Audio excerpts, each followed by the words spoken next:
Like most, I too thought this was India's best chance of winning a test series in South Africa. But for all that build-up, there was little to settle the Hisab 25 saal ka. Reality continues to ruin life for India, and they will have to wait for another 4 years to give themselves a chance of winning a test series in South Africa. In the preview before the start of the series, I had talked about how this series will be a battle of the Indian batting versus the South Africa batting, and it was ultimately the Indian batting that let them down.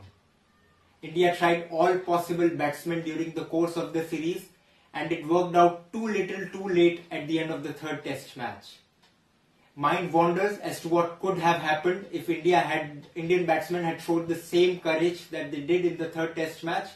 But sports is not about ifs, could have beens and would have beens.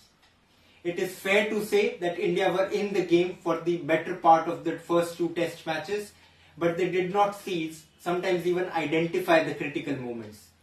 Be it when South Africa were 3 for 12 down at what feels like an eternity back on the first morning of the test series, but then came AB de Villiers and the Indian bowlers had no answers to his counter-attack. Those 60 odd runs that AB de Villiers scored in his 100 runs partnership with Faf du Plessis was vital in not only the outcome of the test match but also in the test series. Indian batsmen also found themselves in tricky situations a few times when they had to come into bat with just an hour and a half to go for stumps.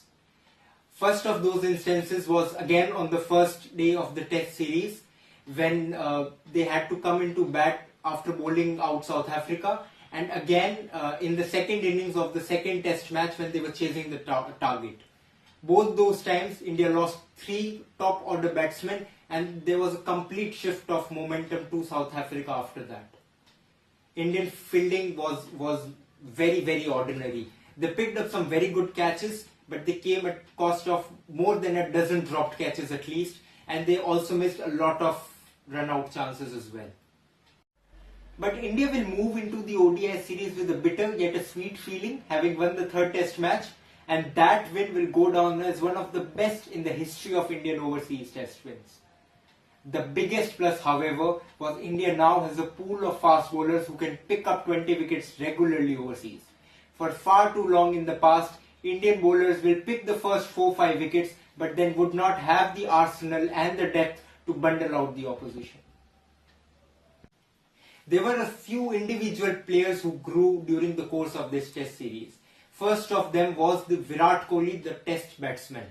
Before the start of the test series, there was a lot of talk about will he be able to handle the moving ball outside the off stump, but he did all too well and he was one of the best batsmen in the series along with AB de Villiers. Bhuvneshwar Kumar, quiet, unassuming guy. You give him the ball, he will pick up wickets up front.